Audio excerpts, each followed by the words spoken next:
Welcome everyone to our special webcast sponsored by Neil and Kyo Kiran. I'm Katrina Call, the Executive Director of the Brian Grant Foundation. And today I'm joined by my Portland to Coast teammates to watch a video of our relay and to talk about our participation and experience in the event. In addition to the video we're about to watch, we've also launched a second series of our podcast, On Time, a Parkinson's podcast, co-hosted by Brian Grant and Heather Kennedy, who are both with us today. And the podcast goes behind the scenes and takes an in-depth look at some of our walkers and the impact that Parkinson's disease has had on their lives.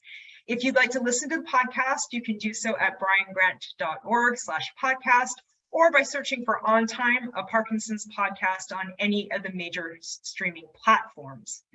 We're going to start the video in just a moment, and afterwards we're going to do a Q&A with the team. You can type your questions for the team into the chat function, and we will try to get to as many as we can before the end of the hour. And with that, I am delighted to debut the video of the Portland to Coast Relay. Let's go ahead and watch it. I decided to participate in the Portland to Coast Relay. I had a serious lapse in judgment and I apparently lost my mind.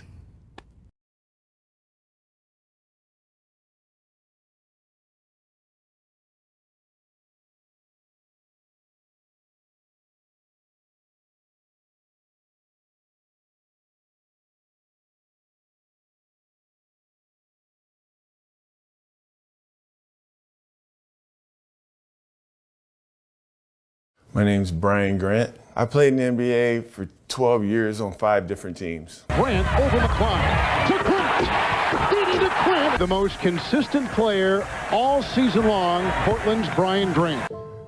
When I was diagnosed with Parkinson, I was 36 years old. I was diagnosed with Parkinson's when I was 35. I think I started showing symptoms around 32, 33, and it just took forever for them to diagnose it. I was diagnosed with Parkinson's disease in the summer of 2018 when I was 43 years old. The first time it really registered was, I thought, for lack of a better term, it was a road rage incident. A guy cut me off and I was like, ah! And all of a sudden my arm started shaking. I was 48 years old and I was in the peak of my career, sort of the ascending arc of a career curve.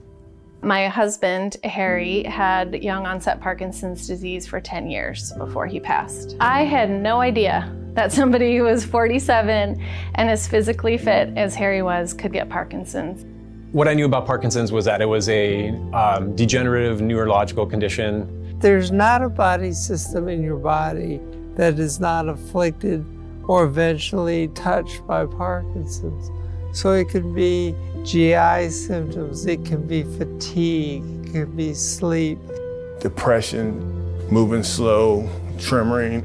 It's the Parkinson's iceberg. There's like your typical 4 or 5 symptoms, and then there's like 700 other symptoms underneath it.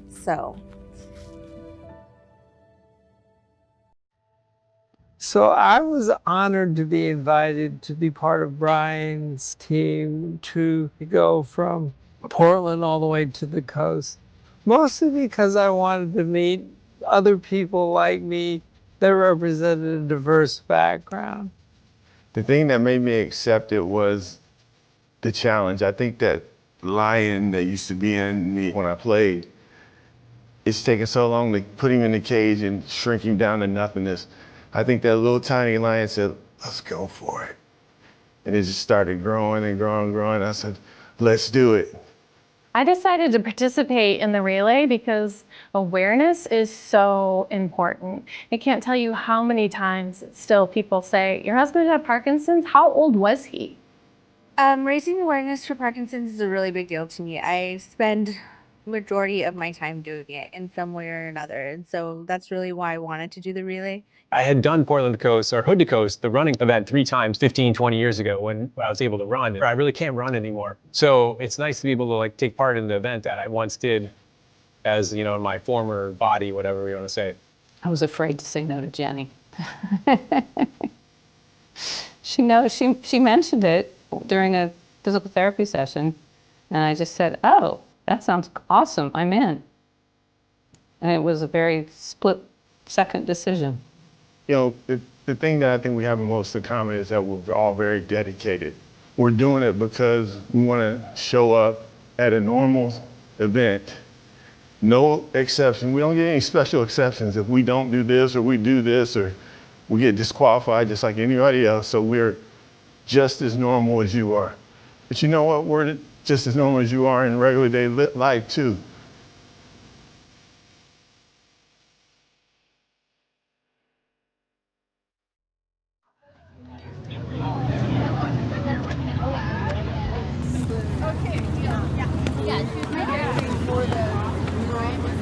Oh my God, am I excited. This is quite the event. I'm really excited. I guess like excited, I think is a better way to describe how I feel. I feel a lot of pressure.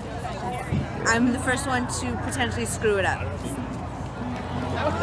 But yeah, super excited. 3, 2, 1, you're out.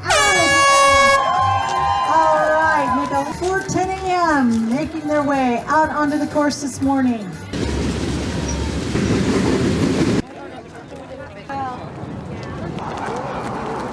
No, I'm not nervous at all. I'm excited, and you know the clouds are lifting, and the sun's gonna come out at some point. Go Amber! Woohoo! We'll give you a foot rub. I'm so proud of you. All right, love you. I didn't know if I was going to be able to do it, to be honest. And I had really bad dystonia, but we stopped at the halfway mark and they were stretching me out and everything. And since the team was waiting, I didn't feel like there was a point where I was like, I can't do it anymore. So now I just need them to follow me home so I can work out on a regular basis. Pretty quiet on the freeway as far as humans went, but a lot of traffic. But I survived. You know, I had my safety gear.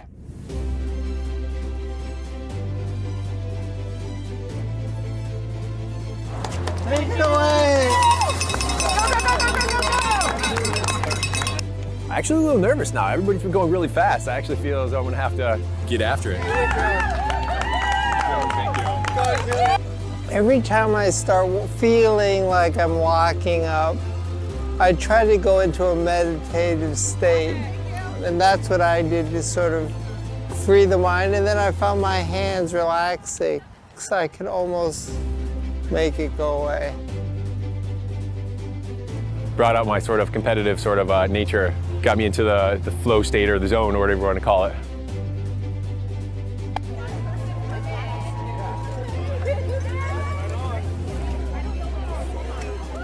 I'm not gonna lie, I'm a little sore and a little tired. About 3 miles in, I was okay, and then that 4th mile came around, and my meds were starting to taper off, so I began tremoring. When I tremor, it causes stiffness in the joints, and brought it in like the Tin Man, but we brought it in.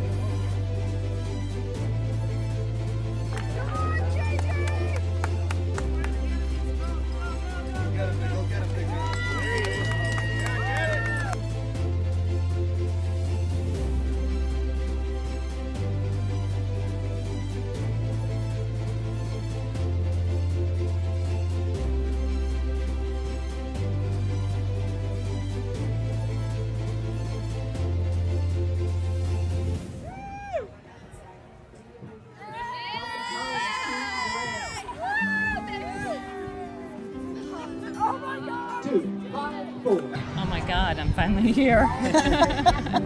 Longest 7 miles of my life. I did it, and I wasn't gonna stop, so I just kept on going. But it was tough.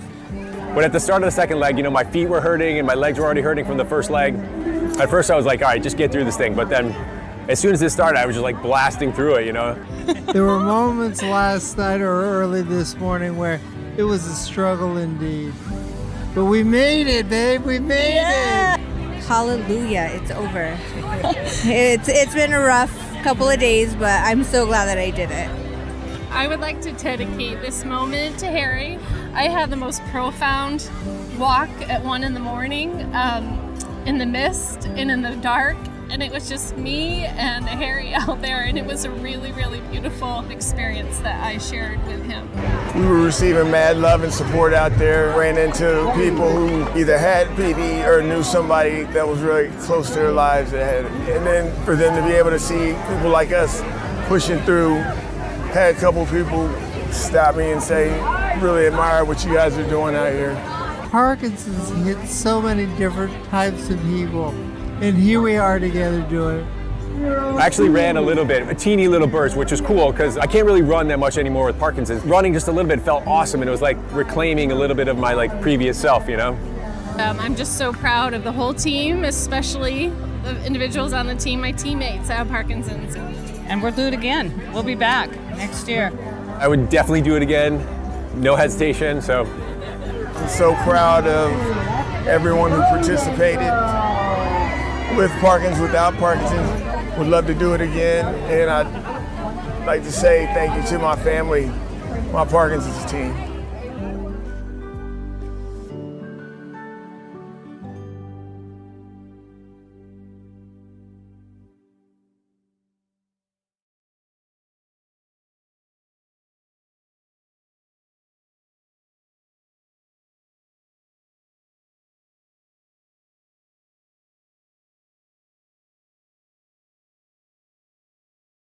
And we're back. Awesome. Thank you guys so much. We are here with the full team. Well, we have a couple of people who couldn't make it today, Amani and Mike and Brian Berger, but we are here with the full team today to take your questions and talk to them about their experience in the relay. I will tell you guys, we already have in the chat function, this is so inspiring, and every time I watch that video, it makes me smile so hard, I almost forget the pain and suffering that we went through to get past that 128 miles. And the first question we got from Amy is, what was harder for people, the mental or the physical challenge? And maybe I'll start with Gigi, since I'm looking at you first. What was harder for you, mental or physical challenge? The physical challenge, because I'm used to performing at a much higher level than I can perform at now.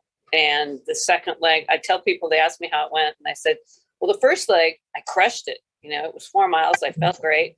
The second leg crushed me. That 6 miles on loose gravel was not fun, but I made it, and I'd do it again. So there you go.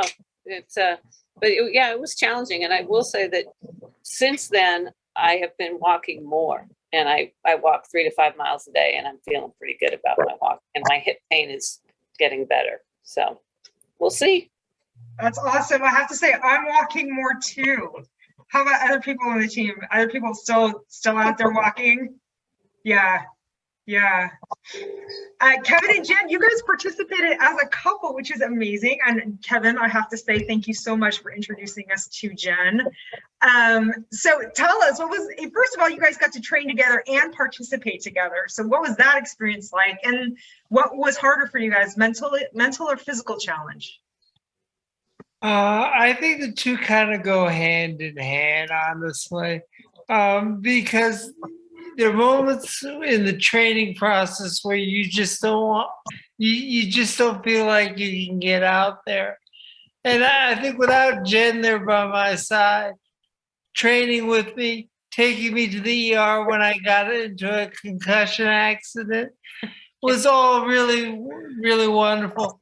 The actual being there was so motivational to know that Jen was there at the exchange point, waiting for me in anticipation to get there. What about you, Jen? Yeah, I agree. I mean, it was both. Even just rising to the occasion, and I didn't want to let the team down, and it just made me that much more motivated. And having a partner to do this with, I felt very blessed for that. And it was fun. we would either fight over training, or I think we became closer, and I think the latter rules. That's awesome. Well, we're so glad that you brought Jen, and I know you talked with Heather on the podcast about your training and sort of some of the hiccups you had going into it. But in the end, there you were, and I love this scene of you out there doing Tai Chi. That's just an incredible moment. Thank you both for coming and being a part of it. Todd, you're no stranger to mental and physical challenges. As you say in the video, you've done Hood to Coast the Run for three times, and you just came back from the World Rowing Championships.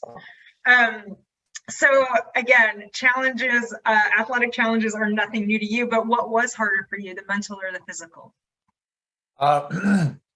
I'd say the physical as well is the harder part of it. You know, there is a mental challenge. I don't know where you would put the sleep deprivation part of things into. Is that mental or physical or a little of both? But if I had to choose, I'd say physical because I don't know. I tried to go fast. I tried to walk as fast as I could. So yeah, my fitness is good. So I knew I'd be able to finish all the legs, but I was trying to go as fast as I could. So I was definitely pushing myself as fast to the point as fast as I could walk without running, basically. And doing so, you know, for a couple of days afterwards, my legs and like my glutes and my quads, everything was pretty shredded for a few days afterwards, given how hard I tried to go. I think I was fat. I wanted to be Mike is what I was trying to do. So you did take the hardest legs, right? You took the hardest leg assignment. And so we're super grateful to you for that too, Todd. And Amber, you kicked it off. You started at the start line. So what was going through your head at that moment? And was it the mental or the physical that was harder for you? Oh, absolutely the physical. Okay. 100%. And if it weren't for, you know, the lady that I met on the walk and for Todd and Jen, I don't know if I would have made it through any of them. So I guess that was part mental because when I had somebody there with me, it was a lot easier to do the walk. But yeah, it was rough. Yeah. But again, I would do it again. I know when I picked you up from the airport, we looked at the course, and it was just a whole amazing moment for us because I was, you know, like, okay, I know that she's worried. I mean, I think what was interesting to me about everybody was no one wanted to let the team down. Everybody wanted to show up for the team, and I think you did such a great job. You started us off strong, Amber, and that was awesome. And Carrie Ray, you talked about your having really a profound moment during the relay. So what would you say was harder for you, the mental or the physical challenge? Yeah, I think what Todd touched on too, just the lack of sleep on top of all of this made everything maybe more intense or more heightened. My first leg was in the morning when the sun came up, but I was walking on Highway 30. So I was like, you know, the trucks were passing me and it was a little stressful. Like I just wanted to get done. I wanted to be off the freeway. And that felt really good. And then my second leg couldn't have been any different because it was the middle of the night. It was pitch black. There weren't any cars. There wasn't any traffic.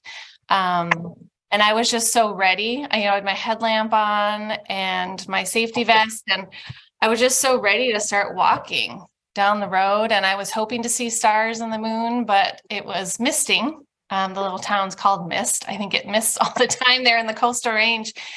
And I just got into the zone and I was just sort of meditating and just Harry was there. We were just walking, and it just became really apparent to me that I was walking for him because after his stroke, that's all he wanted to do was to be able to walk. And he struggled with that so greatly. And so I was like, Harry, we're doing it. We're walking this together. And it was really special. I'll never forget that. It was a really amazing, special moment for so many of us. And Carrie Ray, you made it so special. You put so much heart into our team. And so thank you so much for doing that. And Brian, mental or physical, I know you and I got a chance to train a little bit together ahead of the relay, and you kind of had to switch up your approach to training. So what was that process like for you? What was harder, the physical or the mental? I think the physical was definitely harder, especially after you guys tricked me into going up under the I-5 bridge all the way to Terwilliger rather than go along the river. I'm shaking now because I forgot to take my meds, and just thinking about it's got me going. But you know, even though physically it was tough, it was also mentally tough because I don't think I really realized how far a mile is. We get to the sign and say 1 mile left. I go around the bend and I'm like, where's everybody at? You know, it's still quite a ways away, but you know what? It was an awesome experience. Even though we had this, you know, huddle up in the van and sleep next to Amani snoring and talking in his sleep. It was just a great experience and just felt like got us all so close, and it's something I definitely want to do again. Yeah, I have to say, I was told by people when I asked about hood to coast going into it, they said the hardest thing is the sleep. It's just, you just don't get any. And no matter how hard you try, you just don't get any. And so I think it's, you know, not uncommon for people to say the hardest challenge coming out of it was the lack of sleep. So hey, we got a comment from Brian Griggs, Heather, our friend, saying that the video is so inspiring. Glad to be part of the audio crew on this project and sharing the stories. And you collected the stories for the podcast series. So were there any moments that really stood out for you as you talked to basically every single person on the team? Before I answer that, I just want to say sleep deprivation is used as torture. and so here we are. And my assistant in the hotel room where I was nice and comfortable, no, sorry guys, was snoring the whole night. So I too suffered sleep deprivation a different way. However, you guys got it real bad. So talk to Brian and Brian about that. Yeah, right? And Katrina. Y'all, your stories changed the way that I see relationships, the dynamic that we have in our community, in a way so profound, I don't even have words. I felt Harry's presence when Carrie Ray was talking. I felt the children of Amber when she was talking, and Brian. I thought of Todd's mate who's blind that he rose with. And I thought of, you know, Kevin's family who's been through so much, and Jen. I mean, Katrina, I thought of what you're going through. I thought of Gigi, you know, what Gigi's going through, what Mike is going through. Mike's father was there with us, who he took care of. And I thought of, so Linda K. Olson is someone who lost all her limbs, and I thought of her and walking for her. She spoke at the Congress, the WPC. And I just can't believe how vulnerable you allowed yourselves to be. And I have more to come with that writing. And I'm just so honored to be among you and to call you friends. To work with the Brian Grant Foundation has been a real honor. Thank you so much. Yeah, I have to say that if people have not heard the podcast series, please go to briangrant.org/podcast or search for On Time of Parkinson's podcast. The stories that are being told, the stories that the interviews that Brian and Heather did with everybody on the webcast today are just incredible stories and really in depth in the moments that Heather was talking about. And I agree with you, Heather, that one of the things that really struck me, and I think it struck everyone here too, was hearing about the relationships behind the scenes and seeing the relationship between Kevin and Jen, and hearing the relationship between Carrie and Harry, and Carrie Ray and Harry, and Todd. We got to meet Heather at the brunch, and Gigi, we got to meet Pierre, who met us at the finish line, and being able to see those relationships, I thought was so special. And so again, thank you guys for bringing all of your people to the table and really supporting this project. Okay, one of the things we got asked about, what was on your, were people listening to music on their walk? And if so, what was on your playlist? Brian Grant, let's start with you. I know that you love your music. You know, I started off with I can't even think, I'm losing my train of thought. I started off with a little light hip hop, thinking, okay, that'll be like my battle cry. And I quickly went to Sade because, you know, that Sweetest Taboo was really starting to kick in. And, you know, brought me in. Raphael Sadiq. Yeah. Raphael. We had a little bit of Ray going, but too many old memories that have the joints in the back and everything aching. Walking here, going there. Sade was my main staple of music, though. Yeah, okay. Anyone else listen to music? Yep. Kevin. Yeah, I was listening to the Elvis soundtrack. where they were combining Elvis with hip hop. I thought that was really motivating. That's awesome. Jen, did you listen to music too? I didn't. I was just kind of taking in the sights, and at night I was afraid to listen to music. I would hear like the runners come up behind me, and so I was just taking in the scenery. Yeah, I do. Yeah, that's right. What maybe people didn't see in the video was that half of the walkers walked in the middle of the night, in the pitch black middle of the night, in the middle of the country, Oregon country. Yeah, Carrie Ray, you want to share something on that? Well, yeah. I mean, it was pitch black where a lot of us were walking. And for me, when I exercise and when I hike and walk, I don't listen to music. I know kids these days are always plugged in and they always have their tunes going, and I love listening to music. But for me, it's a time to disconnect and to walk and just to kind of connect with my breathing and my footsteps. So I appreciate the quiet that comes with that. That's awesome. And that was a question we had also from Amy, if you have a chant or a mantra or some type of technique to keep you moving. So some people listen to music, other people don't listen to music, but find other ways to stay motivated and keep going.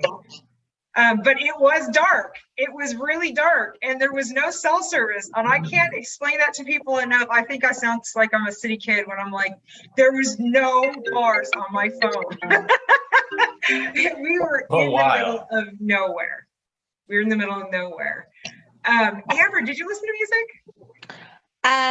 So the first leg I didn't, because I was talking to my buddy.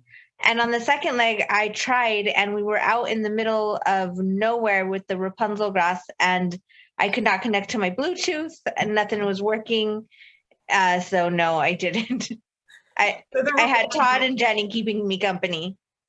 The Rapunzel grass. So in the fields, there were these very long plumes of kind of crazy grass. And they got coined Rapunzel grass by Amber. I'm from Texas. The weather is not what I'm used to. The foliage is not what I'm used to. It was all very, very new to me. Jen and Kevin, did you have a comment you wanted to make?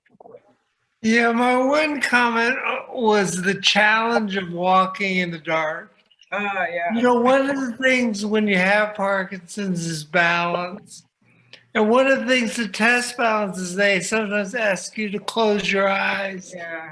And when you're in the middle of the night with no vision at all, and you're gasping for air because you've been walking too fast like Todd, it really affects you. And I mean, I went through actual shutdown with the last mile to go, where I just absolutely couldn't take more than 3 steps in a row. Yeah. And how did you move through that? How did you get through that? Well, I think it was a lot of pride more than anything that got me through. And knowing that, the van team was waiting for me, I didn't want to let them down. Yeah. I mean, the good news was I was passing off to Todd, who I knew was going to just catch up and make up for all my lost time. But I had to get over that exchange line to get it to him. And there were moments where I just didn't think I could take another step. Yeah, and you did. And I think one of the things, we had talked about going into it, we had a million contingency plans. And one of them was just stop and get back in the van and we'll move to the next exchange point. And Heather and I had a brief discussion about the error in my thinking that anybody was going to get back in the van. At the end of the day, our team, every single person was going to make it, and they were going to do it and defy the odds. And at the same time that I'm so proud of everyone, I do have to say, in hindsight, my contingency plan was maybe not the best. Carrie Ray. Yeah, and I'll just tag on to what Kevin was saying. So van 1, we were at the exchange point and we were waiting for Kevin. And his first leg, he just blew through so fast. It was super impressive. And so his second leg, we knew that he was fatigued. And, just knowing like the tripping hazards and the freezing and the dystonia and all that, we were kind of holding our breath a little bit. I know Jen was doing her worried partner pacing and like, he's going to be okay, but I need to see him. He's going to be okay. And, you know, he came up that hill, and at that point, just the cheering from everyone that was there. And also, you know, Jenny and Jen ran out and caught him as he made this dramatic finish across the finish line, just full fatigue. And that is just grit. You know, that is grit and perseverance that we were all able to see on this stage, and we were celebrating that, but that also happens every day with you guys that have Parkinson's. And it doesn't always, it's not always that dramatic or that, you know, leading where you have a handoff, but just my hats go off to all of you when you talk about your physical struggles and emotional struggles. And it was just a gift to witness that. And, you know, for raising awareness for Parkinson's, I mean, we did that. We did that. Yeah, you sure did. And we had it on the course. I mean, we talked about that, and you saw it a little bit in the video, but people stopped us on the course to say, oh my God, what you guys are doing. Congratulations, what you guys are doing. This is such a great effort. And by the end, by our second legs too, everybody knew Gigi. And so people were coming through on the exchange points, and they were like, Gigi's doing great. They were kind of checking in with us to tell us how everybody was doing, because they knew us. And I thought that was it was really, really special to see that happening on the course as well. Yeah, Heather. One thing we never lack in our community is personality. Yeah, no, I know. What fun. I know. I think it was a really good, you know, that's very true. We had a lot of personality out on that course, and I think people were really excited. And so before we go on, Todd, did you have anything on your playlist? Yeah, I listen to music for all of it. I mean, I listen to music a lot when I worked out. Let's see what I have on there. Like, I had like a mix of stuff. I had some like Red Hot Chili Peppers. I had some Jay-Z, some Kanye. Let's see, like, I don't know, some Rage Against the Machine, like some like rock and little rock stuff, and then some hip hop, just, you know, like up-tempo stuff. Awesome. Yeah, that was fun. Yeah, I think I would have enjoyed your playlist. That's awesome. Yeah, Kevin. I think there's a theme here that's really important, and that the struggles that we had in this race are struggles that we have every day. And no one cheers you when you can't get to the bathroom in the morning or at night, right? Yeah. And so I think the reminder that this is not just a one-time cheering event, but, you know, people need to appreciate what we go through every minute of the day. Yeah. Yeah. And I think, you know, some of that, and again, coming out to the podcast with Heather and Brian, and a lot of those things come up in the podcast. I know those are often the moments in the interviews when I get to listen to the interviews being told that I think are the most special. You know, when people, like, I remember Todd talking about just going into a coffee shop and getting his wallet out, and I'm just wanting that to be that experience, to not feel like people are watching him and his hand shaking as he gets his wallet out. And little moments like that we hear all the time in the podcast, right, Heather, that are just everyday things, daily things, but that are so important to people. And I don't know if you feel that same way, Heather. Yeah, I mean, Brian described being the lion on the court, and, you know, here I am in my day, you know, my swagger's full on, I got it going on. And we lean a lot on our bodies. And as athletes and Paralympic athletes, and seriously, the level of athleticism here was incredible to begin with. We need to then be humbled by the fact that we have no control, and letting that go, and that grief is really difficult. We lose things in increments as this disease progresses. And to deal with that and to level the ego makes us humble, which is a little nicer to be around maybe, but it's really painful to lose so much. So just acknowledging that loss within our community has been a thing, you know? Yeah. So thank you. And the awareness, I mean, because I will say what Kevin, I hear what you're saying, Kevin, you know, we're out there on the course and people are like, you guys are amazing. You're so great. What you're doing is awesome. And then if there was a way to translate that to the moment in the coffee shop when you're getting your wallet out and you feel like everyone's looking. And if there was a way to translate that and get that into the everyday experience, so people understand that what you saw out on that course is the same in real life. And I hope that through these efforts and all that you guys do, I know Amber and Heather and Kevin, and you guys are constantly out there helping to raise awareness. And hopefully through those efforts, we lift those boats and we're able to make those those daily events as you know, as normal as when you're out on the course and people are cheering you on. So I appreciate you bringing that up, Kevin.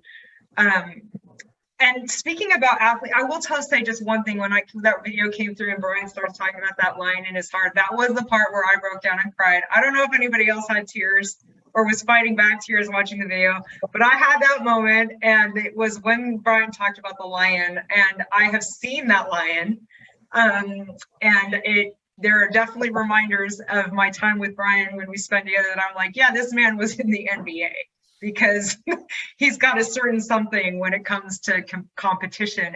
And that's the same with you, Gigi. I shared that van with you, the ladies of van too, and you have that same competitive heart. And I got to know you, and I got to learn about your athletic background.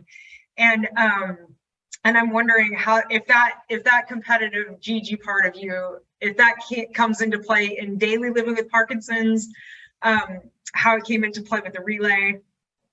It comes into play in everything I do, you know, starting with the back surgery in 2015 and the breast cancer in 2016. And then, you know, the Parkinson's diagnosis, it's like, okay, Uncle God, I got it, you know, but I told my kids, and I think I told you, I may have Parkinson's, but it does not define me.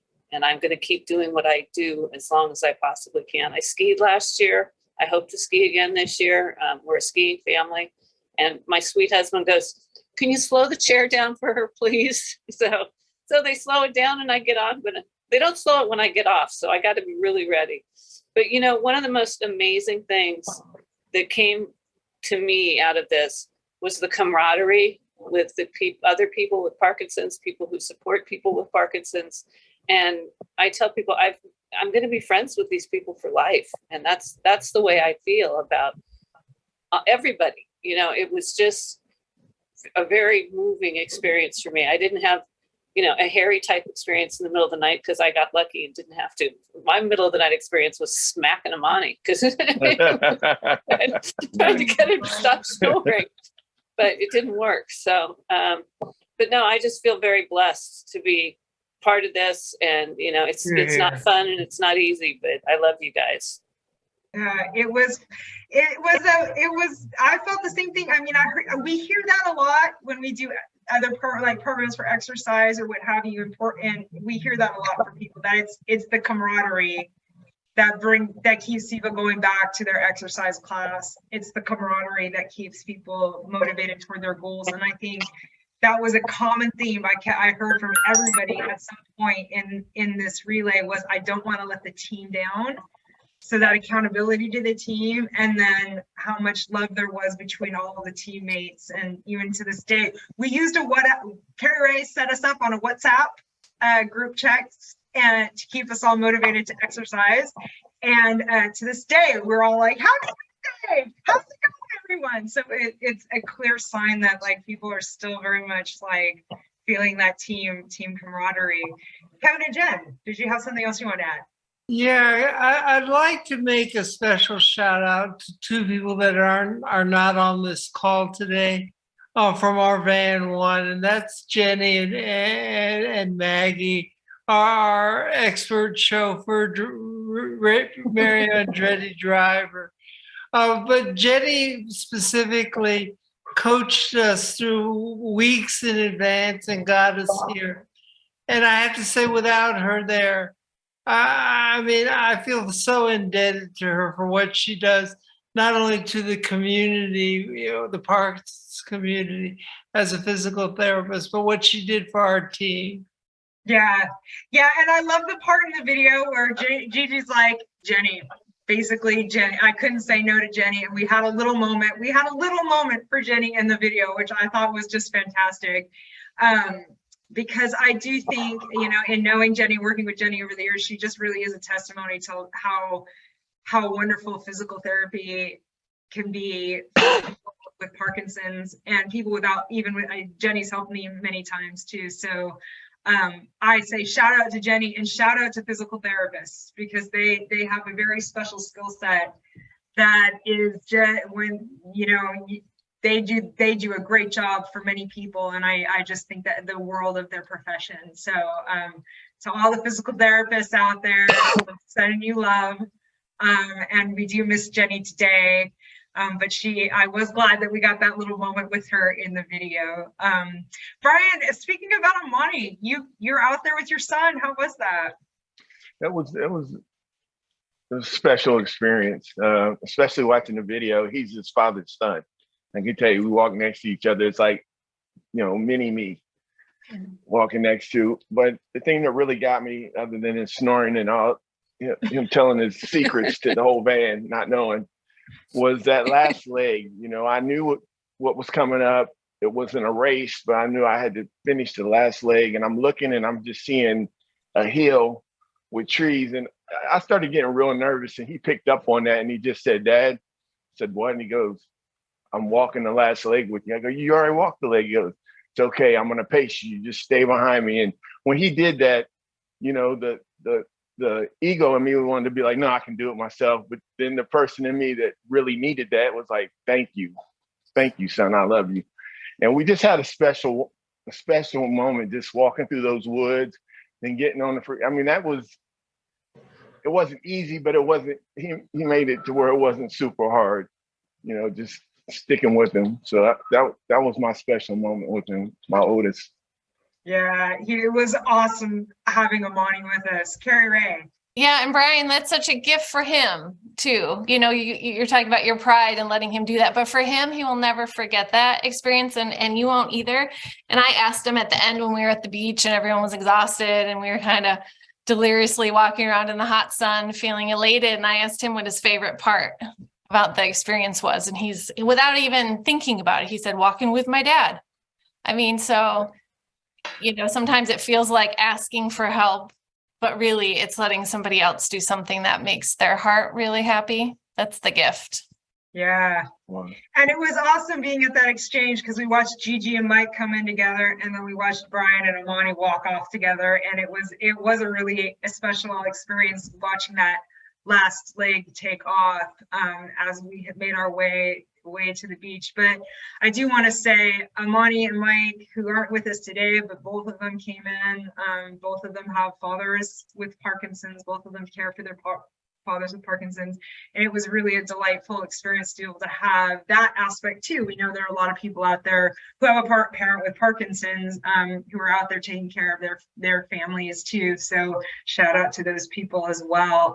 And we had Mike and Amani representing them. Heather, you were going to say something too just a minute ago. Well, I was going to add that Jenny, who we were talking about, and Todd grabbed my hand and helped me join everyone to walk through the line. And when I took Brian's hand, I noticed how gracious he was. He was thanking people for coming and really just staying in the moment and making it about others per usual.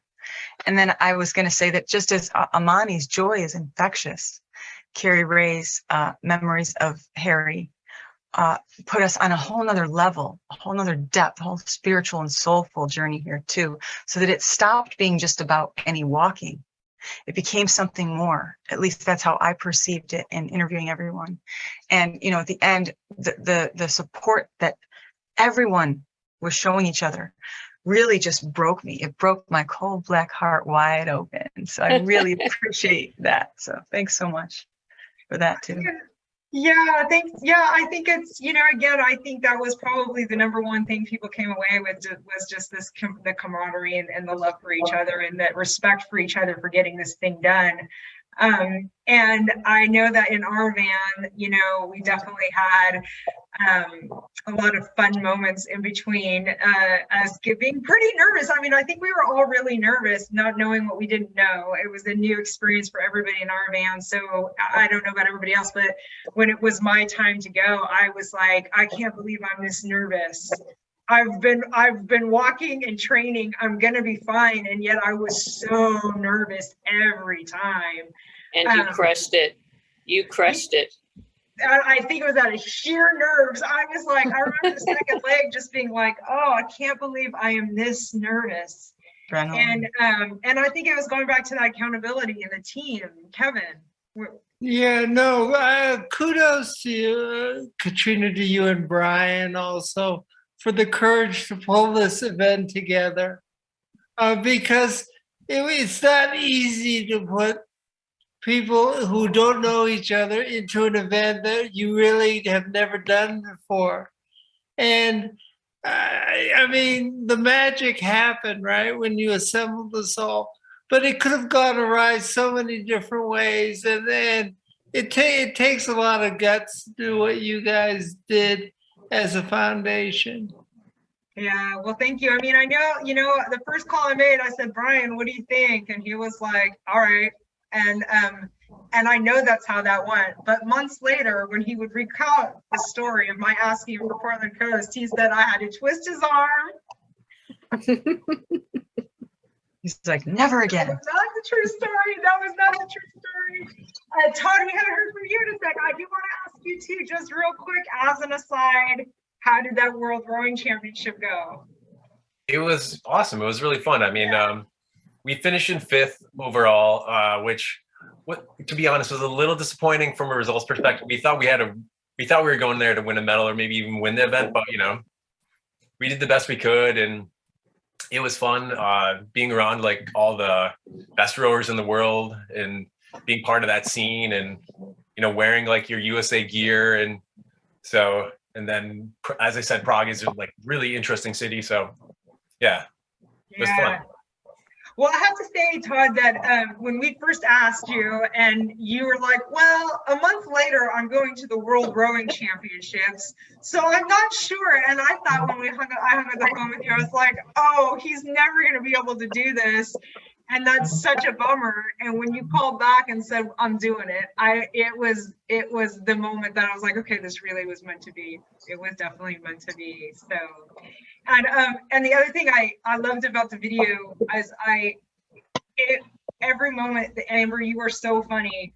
We started that video off with you because we were like, she has got the best sense of humor. And I think everyone in your van thought that as well. And I know humor is really important to you, and you use it in your racing awareness. And how does humor help you get through your journey with Parkinson's or your everyday? Oh, it's the only way I can survive. Making light of things and making fun of things. But I had some competition in the van. Kevin and his one-liners were giving me my money.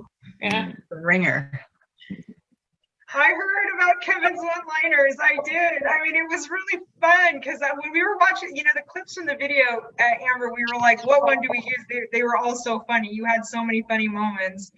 And Kevin, you had so many like really well put philosophical moments for us. And I mean, the video could have been like an hour, and we really had to just kind of figure out what story we wanted to center on. But everybody's kind of personality came out. It was just fantastic to see, and it was a really fun video to put together. Amy asked this question as well. What did you discover about yourself? And what did you learn from each other? So maybe Amber, we'll start with you. What did you discover about yourself on the relay? So I think a couple of days after I messaged Kevin and Jen. So I've been single for like over a decade, and I've been pretty committed to staying that way because I just feel like Parkinson's is a lot to saddle somebody with, or if I were to find somebody. But watching Kevin and Jen completely changed my mind on that.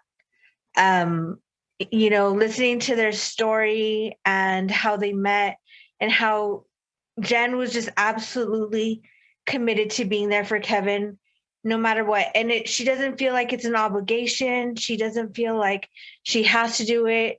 She wants to be there and wants to be that support. And so I feel like that was probably, aside from the friendships, the biggest takeaway that I had. That maybe I won't do it alone. Maybe I will, because, you still have to get by my other horrible personality traits, but. Well, I have to say, I think Jen and Kevin are an inspiration for everybody. on that note. I too, the video again with the two of you out there, and just you had so many moments in the video where it was so clear that you guys are having a blast. You're just having a blast together, and that's just exciting to watch and really inspiring. And I can't thank you enough, Kevin, for bringing Jen. What a great for including her. Yeah, thank you. I couldn't have done it without her. Yeah, really wonderful addition to the team. Hey, Gigi, how about you? What did you discover about yourself? Life's an odyssey, life's a journey, and I've always been kind of a lot control freak, but I learned that you gotta let things go, and you gotta just work with it and be confident that you're going to get through the next hurdle, that whatever they're going to throw at you, and you've got to just keep moving forward. And so I just keep moving forward as best I can and doing the things that I love and spending time with the people that I love. And I wish you guys weren't scattered all across the country, because I'd spend more time with you too. But maybe I'll see you in Barcelona. Yeah, hopefully I'll see each other in Barcelona. I will say, I hear you, Gigi, on the control, because boy, when we got in that van with Brian, Amani, Mike, and Brian, I was quickly like, you're gonna have to let go of some control here. Yeah. Heather, well, talk to my kids. They'll be like, Mom, let it go. And Barcelona's coming up 2023, July. Be there or be square. That's the World Parkinson's Congress. And we're also working, behind the scenes, on adaptive housing. And that is buying up old spaces or single-story units to have a common space and invite people with Parkinson's to participate in some private spaces. Imagine that. Yeah, that's cool. Wow. That's really cool. That's really cool. We have a lot to look forward to. Yeah, I know. I hope that I hope everybody here might be able to go, and then hopefully we'll see some of the people who are watching there as well. Todd, did you discover anything about yourself in the relay? You're on mute. There we go. Sorry about that. I didn't want to have the background. Yeah. Let's see. How do I say this? During my second round, it was nice, and it was in the middle of the night, it was misting. I was having it was great. The weather was pitch black. I was loving this experience. So I ran just a little bit here and there in my walking. We're talking less than a tenth of a mile. But point is, it felt great. So I've been trying to add some running back into my workout routine, which is cool. The point of this is that I used to love to run, but running is really hard now with Parkinson's. It's almost impossible. But I think what I realized is that I can still, I've been slowly building my mileage a little bit. So it's kind of showed me that I can I don't know. It's there, as much as that Parkinson's is taken away, maybe there's more things I'm capable of than I think is possible with Parkinson's. So. Wonderful, Todd. That is a wonderful thing to add to the conversation. Thank you so much. Yeah. Can I interject? I think one thing that we all have in common is that Parkinson's takes from us is our confidence. And you've got to be able to give it up and then come back and try to rebuild it in whatever way works for you and happens for you. So, but I would say, yeah, confidence is the defining line in a lot of this. Yeah. Kevin, did you have something you wanted to add? Yeah, well, on that same theme, when I was younger, I used to get through with Parkinson's just by sheer muscle and grit. And I'm finding that that's becoming harder and harder as I go forward. And I'm feeling more of these, what maybe it's just my own sensitivity on ableism, but I'm feeling it all around me. And I just wanted to say that what I learned from this event was this issue of what I call positive enablism or empowerment. Just being able to reach out to other people for help. Because I never did that before. I was always too macho. I was Eddie Murphy in the movie Trading Places, where I was the karate man that didn't bleed on the outside. I only bled on the inside. And what this event has shown me is that by getting help, we get by. And I want to apologize to all the people that I used to shirk and put aside saying I don't need help, when in fact what I did was shut them out of my life. Yeah. I think asking for help is the hardest thing to do. It's a really hard thing to do. And I appreciate you bringing that up, Kevin. Being vulnerable and admitting you need help is a hard thing to do, but it's just so important. And as we kind of start wrapping up, I know, Brian, there are a couple things that just came up that we've talked about before. Gigi talks about losing confidence. Kevin talks about having to learn how to accept help. How has that process been for you, and the confidence and the accepting help? Definitely I've lost a lot of confidence since I've been diagnosed with Parkinson's. And, you know, in this race, I found out that it was okay to be scared about the unknown until I started doing it and I walked it. But I tell you, to be inspired, I wasn't in that van with you, Kevin, because that definitely inspired me hearing about your story, but being there with Gigi before she started her 7 miles. I mean, I'm sitting there, I was nervous for me and I was going to be in the van, but she just, you know, we sit there, we shook a little bit, then we hugged and she took off and did it. And when she brought it in, she forgot to mention that I had to get a little kiss on the cheek before I took off because I was so proud of her, so proud. You know, she had the longest leg and she came in like a champ. And that was really an inspiration to me to just do it, you know, forget where you're going to land, have the courage to do it. Because there's so many things that I turned down because of lack of confidence. Because I think people are going to be looking like, right now I'm shaking, I don't care. I've got Parkinson's. What am I supposed to do if I don't take my meds on time? So thank you. And just being inspired by everybody who just showed up. I know how big that is because it was hard for all of us to just show up. But once we did, it was like, look at this great experience that we're left with that we'll always remember for the rest of our lives and hopefully do again. Yeah. Well said. Yeah, well Get that said. in writing, Brian. Yeah, yeah. Well, I have to say, in the course of all this, it's been an honor getting to know every single one of you, and getting a chance to be a part of your lives has been really incredible. And yeah, I think that we you know, we all learned a lot about ourselves. And I will say, Kevin, just on an aside, I learned very much myself too, that you got to start asking for help. There are a lot of moments where you could be asking for help and it would be easier than this. And it is a hard thing to do. There you have your medal. Yes, we all got our medals at the end. So it's amongst very few medals in my home, but it is hung up with the very few medals that I have. So I just want to say thank you guys for doing this. We're going to wrap up the hour. I appreciate your help.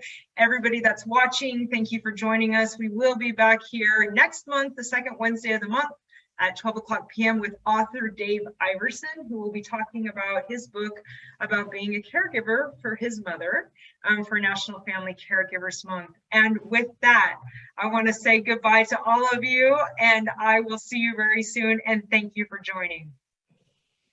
Bye. Bye, everybody. Love you all. Love you all. Hi, guys. Love you. Bye.